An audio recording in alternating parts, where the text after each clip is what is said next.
क्या जीत गया अमेरिका? क्या ट्रंप ईरान के ऊपर डोमिनेट कर गए? क्या स्टेट ऑफ हार्मूज को ईरान अब फ्री कर देगा? बहुत सारी बातें न्यूज पे चल रही है। सबसे बड़ी बात जो ट्रंप ने कहा कि अमेरिका जीत गया, अमेरिका के सामने ईरान ने घुटने टेक दिए, ये सबसे बड़ी न्यूज है। इसके लिए चलो बातें करते हैं। ये हुआ क्या? क्या वाकई अमेरिका वाकई वन साइडेड जीत गया या इसके बीच में कुछ पेच है? दोस्तों, दो तरह की बातें हैं। जो अमेरिका या फिर ट्रंप का जो पक्ष रखते हैं वो खुले तौर पे कह रहे हैं कि अमेरिका जीत गया है, लेकिन मैक्सिमम जो इंडियन मीडिया है, खास करके जिसको मतलब ब्रॉड वे में कुछ नहीं दिखता है, उनको यह दिख रहा है कि ईरान जीत गया है। उनके हिसाब से ईरान इस युद्ध को बहुत ढंग से लड़ा है।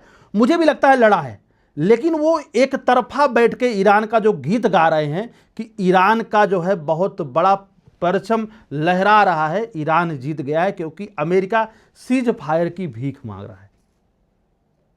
ये दो बातें जो इंडियन मीडिया है 90% वो बता रही ईरान जीत गया है, और जो बाहर के लोग हैं जो ट्रंप को सपोर्ट करते हैं वो कह रहे हैं ट्रंप जीत गया और सीज फायर हो गया है। ईरान ने वो शर्तें मान ली है, वो जो की पॉइंट्स थे उनको एक्सेप्ट कर लिया है अमेरिका के की पॉइंट को, और अब युद्ध विराम हो जाएगा परमानेंटली।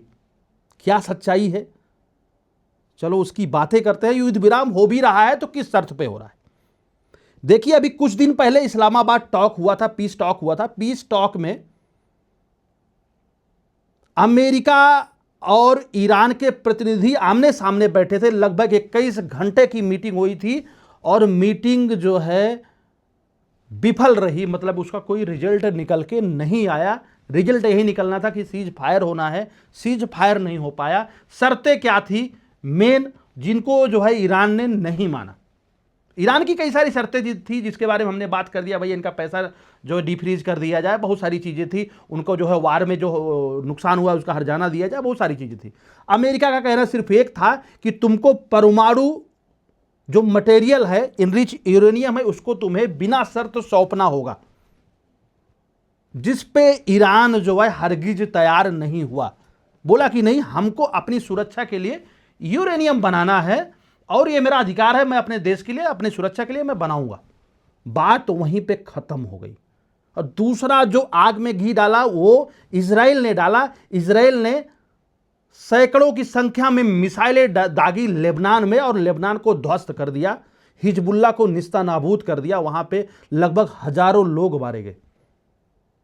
बहुत बड़ी त्रासदी हुई, जिसको देख करके ईरान ने पीस टॉक में जो है समझौता करने से मना कर दिया। उसने कहा कि अगर आपको सीज फायर करना है तो कंप्लीट सीज फायर होना चाहिए। कहीं भी मेरे एलाइज के साथ में कोई भी देश उनके साथ में न लड़े, खास करके इस युद्ध में जैसे कि अमेरिका लड़ रहा है। उसने बोला सीज फायर है, लेकिन इजराइल हिजबुल्ला को मार रहा है।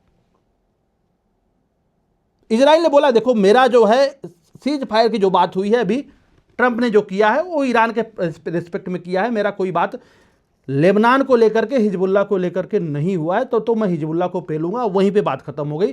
सीज फायर के लिए जो वार्ता थी, जो पीस टॉक था इस्लामाबाद का, वो वहीं पे खत्म हो गया। जेडी बेंच वहां से चले आते, बोलते हैं बातें अच्छी चल रही थी, लेकिन ईरान काफी तटस्थ था अपनी बातों से, उसका काफी अड़ियल रवैया था। इसका नुकसान ईरान लंबे समय में भुगतेगा, ये बोल करके अगर पीस टॉक होती, अगर सीज फायर होता तो दुनिया के लिए बढ़िया होता, लेकिन ईरान नहीं चाह रहा है। ईरान एक आतंकवादी देश है, वो आतंक फैलाने के लिए यूरेनियम बनाना चाह रहा है, जिससे दुनिया को खतरा है। तो ये बातें हो गई। उसके बाद में अमेरिका ने देखा भैया कि ईरान कैसे काबू में आएगा, भैया नकेल कैसे लगाई जाए। ईरान ने क्या किया, जब युद्ध शुरू हुआ, स्टेट ऑफ हार्मुज को चोक कर दिया। दुनिया का 20% एनर्जी सप्लाई बंद हो गई। दुनिया त्राहिमाम करने लगा, और सबसे ज्यादा नुकसान उपभोक्ता का हुआ और सप्लायर का हुआ। सप्लायर कौन? जीसीसी कंट्री, खाड़ी देश, खास करके इधर के ओमान से लेकर के आप जो है जॉर्डन तक चले जाओ, Saudi Arabia, UAE, Qatar, Bahrain, इन सारे देशों को भारी नुकसान हुआ, क्योंकि भाई टोटल ब्लॉक हो गया, उनका तेल जाना बंद हो गया।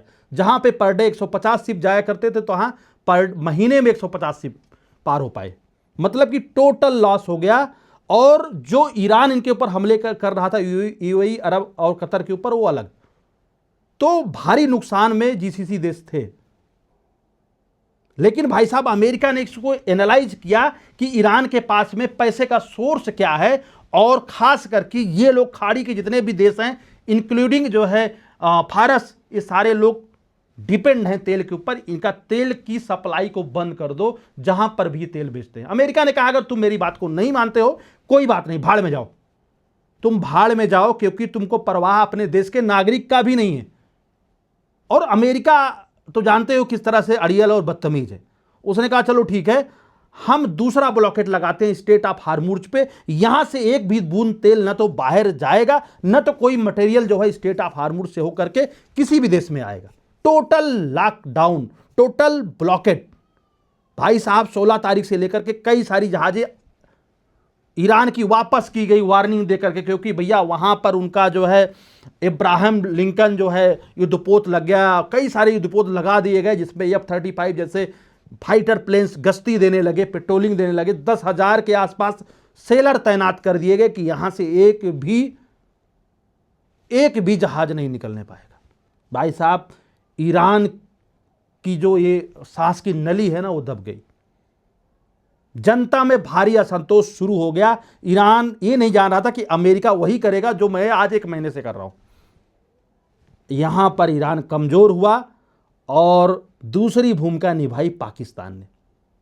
आपको याद होगा कि ट्रंप को पाकिस्तान ने क्रेडिट दिया था ऑपरेशन सिंदूर के दौरान कि भैया पापा, ऐसा है कि तुमने जो है युद्ध को बंद करवा दिया, अच्छा किया, नहीं तो अब भारत हमको मार डालता, आसिम मुनीर को और शहबाज शरीफ को भारत लगा देता। इससे बड़ा खुश हुआ था ट्रंप। कहा बेटा हाँ, मेरी आपने बड़ाई करी यार, अब मैं तुमको काम दूंगा। काम देने के 2 कारण हैं। क्यों पाकिस्तान को पीस टॉक के लिए चुना गया, क्यों पाकिस्तान को मध्यस्थ बनाने के लिए चुना गया, उसके पीछे 2 रीजन है। पहली बात, पाकिस्तान की जमीन का यूज करता है अमेरिका। अगर जो है जमीनी युद्ध शुरू होता, ट्रूप्स उनके अगर मूव करते, अगर बूट डाउन होता तो, क्योंकि पाकिस्तान अपनी जमीन दे देता, इसके पहले अफगानिस्तान के लिए दिया था, तो वहां पर पाकिस्तान को लूप में रखना जरूरी था। दूसरी बात, पाकिस्तान वही करेगा जो अमेरिका जो है कहेगा, क्योंकि पीस टॉक कहीं और होता तो उस तीसरे देश का भी हस्तक्षेप होता। पाकिस्तान ने कोई हस्तक्षेप नहीं किया। इनकी बात उधर, उनकी बात इधर, सिर्फ डाकिया वाला काम किया। बिना शर्त काम करने के लिए पाकिस्तान तैयार है, अब्बू को खुश करने के लिए। पाकिस्तान पीस टॉक खत्म होते ही अमेरिका ने आइडेंटिफाई कर लिया कि मेन जो इसमें की पॉइंट है वो ये है कि ईरान सिर्फ न्यूक्लियर हथियार को अगर छोड़ देता है, तब हम जो है सीज फायर कंप्लीट कर देंगे। हुआ यही। आसिम मुनीर भागे भागे जाते हैं ईरान, तेहरान पहुंचते हैं, गालिबाफ से मिलते हैं, पजेस्कियन से मिलते हैं, हाथ जोड़े होंगे, समझाए होंगे, जो भी एक दलाल करता है। क्योंकि पाकिस्तान इसलिए ना, पाकिस्तान मध्यस्थ नहीं रहा, पाकिस्तान 1-2 स्तर और नीचे गिर करके प्योर दलाली पे आ गया, और उसने वहां जाकर के ईरानियों को समझा लिया कि तुम न्यूक्लियर छोड़ दो, न्यूक्लियर सौंप दो अमेरिका को, और अमेरिका जो है आपका देखभाल करेगा, समझौता हो जाएगा। खैर, ईरान ने हरी झंडी दे दी है ट्रंप के हिसाब से, जिस हिसाब से ट्रंप बातें कर रहे हैं, अपने सोशल मीडिया पे पोस्ट कर रहे हैं। अभी कोई आधिकारिक रूप से कुछ नहीं आया है। ये ट्रंप कह रहे हैं कि वो जीसीसी के सारे देशों को भी धन्यवाद दे रहे हैं कि भैया आप लोग मेरे साथ लास्ट मोमेंट तक रहे, आपको मैं फायदा भी मिलेगा, और आपको बहुत बहुत थैंक्स। अमेरिका आज ये युद्ध जीत चुका है, ईरान घुटने टेक चुका है। खैर, इंडियन मीडिया बोलेगी कि ईरान के सामने अमेरिका घुटने टेका है। देखो, एक बार बताएं, बड़े हथियार यूज कर देना, लास्ट तक लड़ना, लाखों की संख्या में लोगों को मार देना, यह बिजनेसमैन का काम नहीं है। अमेरिका यहां पे, खास करके ट्रंप, यहां पे प्रॉफिट एंड लॉस को दिखा करके काम कर रहे हैं। यही काम इन्होंने चाइना से किया। दूसरा सबसे बड़ा जो कारण है, अगर ईरान समझौते पर आया है, एक संदेश था अमेरिका का कि भैया ऐसा है कि तुम परमाणु हथियार छोड़ दो, नहीं तो कहीं के नहीं बचोगे, तुम्हारी जनता इसका खामियाजा भुगतेगी। इसके लिए तैयार हो गया ईरान। दूसरा रहा जो सूचना आई चाइना से, चाइना को अमेरिका ने प्रेशर किया कि तुम्हारा सारा पैसा हम ब्लॉक कर देंगे, जो भी आपका ट्रेड होता है डॉलर में, क्योंकि चाइना का बहुत बड़ा ट्रेड है और चाइना व्यापारिक लॉस कभी भी नहीं सहन कर सकता है। यहां पर बोलता है जाकर के अमेरिका चाइना को, पाकिस्तान के थ्रू बुलवाता है कि जो है आप जो भी मदद कर रहे हैं, इनको लोकेशन देने का, इनको हथियार देने का, इनको असिस्ट जो भी कर रहे हैं, तत्काल प्रभाव से बंद कर दो, नहीं तो अमेरिका और चाइना का व्यापारिक रिश्ता बिल्कुल खत्म हो जाएगा। तुम्हारे सारे पैसे जो भी डॉलर में हैं उनको हम ब्लॉक कर देंगे। और ये नुकसान चाइना नहीं सह सकता था और चाइना को समझ में आ गया कि अब ईरान यहां से झुकेगा। चाइना ने वहां पे हथियार सप्लाई और असिस्टेंट छोड़ दिया, जिससे ईरान की सांसें फूल गई। दूसरा बड़ा कारण, क्योंकि चाइना को तेल नहीं जा रहा है, उनको पैसा नहीं आ रहा है। दूसरा, चाइना असिस्ट नहीं कर रहा है, दूसरा सबसे बड़ा नुकसान। और तीसरा जो है, वहां पर पाकिस्तान पहुंच गया, उनको जो है कम से कम थोड़ा सा फील गुड कराने के लिए कि भैया मान जाओ, भैया मान जाओ। तो ईरान तैयार हो गया है समझौता करने के लिए, सीज फायर करने के लिए। और जो ईरान की एक और शर्त थी कि भैया लेबनान के ऊपर अटैक न करें, तो अब इजराइल भी अमेरिका के कहने पे मान गया है। अब अमेरिका लेबनान और इजराइल के बीच में मध्यस्थता करेगा। सीज फायर 10 दिन का हुआ है, उनके बीच में भी समझौता करेगा एक लंबे समय तक युद्ध विराम के लिए। तो ईरान की एक बात मानी गई, इजराइल खैर लेबनान को तबाह करके छोड़ा है, पहली बात।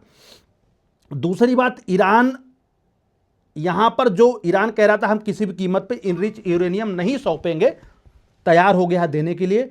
और यहां से युद्ध विराम की जो राहें हैं आसान हो गई, होने वाला युद्ध विराम, क्योंकि अब रुख जो है नरम पड़ रहा है ईरान का। और पड़ना बचे, दुनिया के लिए अच्छा है अगर युद्ध विराम हो जाता है, महंगाई कम होगी। और खास करके जब से बातें जोर पकड़ ली कि युद्ध विराम हो रहा है, तब से जो है क्रूड ऑयल का दाम भी गिर गया है। इधर पाकिस्तान के दलाल आसिर मुनीर वहां बैठे हैं, दलाली कर रहे हैं। दूसरी तरफ भैया इनके प्रधानमंत्री शहबाज शरीफ जो है सऊदी अरेबिया गए। सऊदी अरेबिया ने बोला होगा भैया बातचीत करो, जल्दी रास्ता खुलाओ ताकि तेल बिके। तो उनको दलाली के रूप में जो है ठीक ठाक अमाउंट जो है $2 मिलियन के आसपास इनको दिया है। उसके बाद में वो कतर से होते हुए चले गए तुर्की अपनी दलाली का जो है जूता चमकाने के लिए। तो ये कहानी है। पाकिस्तान को फायदा हो सकता है, लेकिन पाकिस्तान की जो साख है वो गिर चुकी है। इनको एज ए दलाल ट्रीट किया जाएगा अमेरिका का। और ये पूरा सिनारियो रहा जहां पे लेबनान पे अटैक जो है इजराइल ने रोक दिया, और जो सपोर्ट आ रहा था चाइना से वो रुक गया। तब यहां पे टेबल पे बैठने के लिए तैयार है एक बार फिर से ईरान, अपने परमाणु मतलब इनरिच यूरेनियम को सौंपने के लिए तैयार है। अब बात आई भैया यूरेनियम किसको सौंपा जाए, तो इसमें पेशकश किया था रूस ने, मुझे दे दीजिए। दुनिया में सबसे ज़्यादा यूरेनियम अगर किसी के पास है वो है रूस और अमेरिका। लेकिन अमेरिका इस पर तैयार नहीं है कि भैया ईरान का यूरेनियम जो है रूस को जाए। अमेरिका बोल रहा है अगर तुमको सौंपना है तो मुझे देना होगा, उसके बाद में सीज फायर और जो भी होगी बातचीत होगी। तो यहां तक का ये है। लेकिन लोग बहुत कुछ बढ़ के आगे बातें करें। कोई कह रहा है कि भैया ट्रंप एक तरफा जीत गए, कोई कह रहा नहीं नहीं यार ट्रंप हार गए और ईरान जीत गया, उनके सामने अमेरिका घुटने टेक दिया। तो कोरी बकवास करने में लोग आगे पीछे जो है कुछ नहीं देख रहे हैं, अपना स्तर गिरा के बातें कर रहे हैं। लेकिन सच्चाई ये है कि हर देश को जरूरत है, अमेरिका भी अंदर से चाह रहा है भैया सीज फायर हो जाए। दुनिया गाली दे रही है, अमेरिका में उनकी सरकार गिरने वाली है, मिड टर्म जो है इलेक्शन भी आने वाला है। और ईरान भी चाह रहा है कि भैया हो गया यार, जनता अब बहुत झेल गई, इससे ज़्यादा बहुत नुकसान हो जाएगा। ईरान ऑलरेडी 50 साल पीछे जा चुका है, पहले 50 साल पीछे था और 50 साल पीछे जा चुका है। तो दुनिया के लिए भलाई यही है कि युद्ध विराम हो। बाकी मीडिया का काम है अपना जो है टीआरपी चमकाना, चमकाते रहो भाई। इसी साथ वीडियो कंप्लीट करते हैं भाई। आप अपना बहुमूल्य राय अगर चाहें तो कमेंट बॉक्स में दे सकते हैं। इसी साथ वीडियो कंप्लीट करते हैं। जय हिंद, जय भारत, जय विश्व।